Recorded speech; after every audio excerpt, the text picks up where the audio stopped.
Art Bouvier, the owner of a New Orleans-inspired restaurant located in Indianapolis, saw a young man trudging through the early morning snow and ice last week. The teen stopped to ask Bouvier, who owns Papa Roo Po' Boys and Cajun food, how much further it might be to his final destination. And he was told 6 or 7 miles. He thanked me and continued on. Bouvier, who also goes by Papa, wrote of the encounter in his now viral Facebook post. He said he could have asked me for money for a bus, but he didn't. In fact, I expected him to, but he didn't. He just said, "Thank you very much, sir," and started walking again. He added that the teen later said he didn't have the money to ride the bus, and he wouldn't until he got a job. Bouvier continued in his post that 15 minutes later, when he was still in the car, he told his wife to pull over when he spotted the teen still walking. That's when he found out that the 18-year-old kid had intended to walk 10 full miles for a job interview. And that's just one way, right? That's one way. Yeah. He walked 10 miles, started 2 hours early prior to the job interview. And Bouvier says that's when he knew the kid had work ethic, because he was so concerned about being there on time. And he was supposed to be there 10 o'clock in the morning.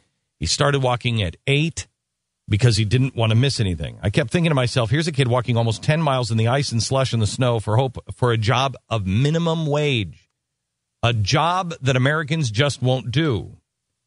He said that's the kind of story your parents used to tell. My parents used to tell, but it was always uphill both ways in the snow. Bouvier took the kid's phone number, advising him to keep the interview, but noted he would see if he could hire him at his restaurant. The Blaze interviewed Bouvier, who went on to say he told Reagan whatever the shop offered him, he would double it.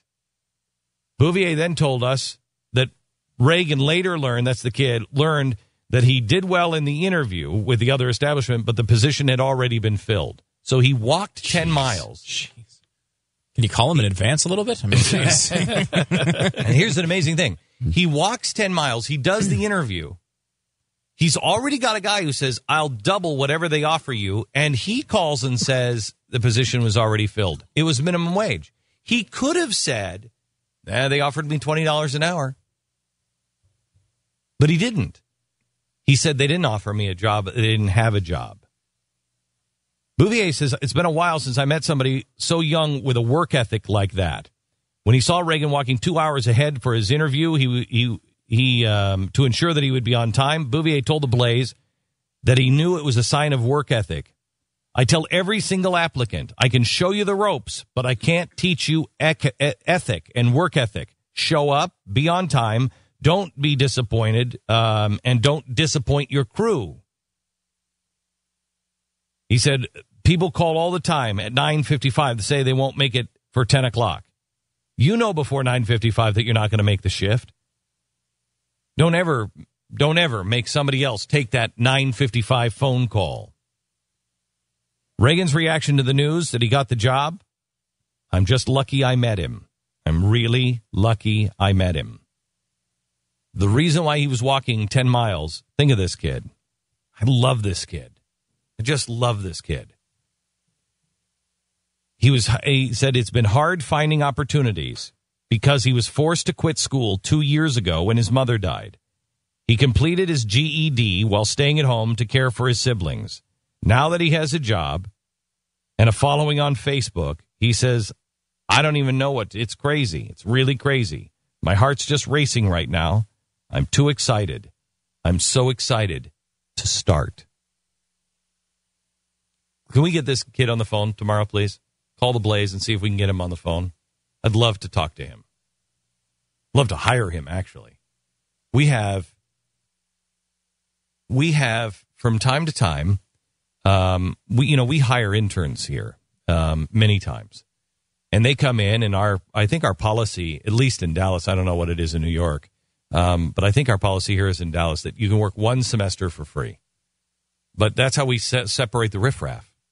Because a lot of people come in and they're like, I'm going to be a star. And 3 days into it, how come I'm not on television? You're fired. Well,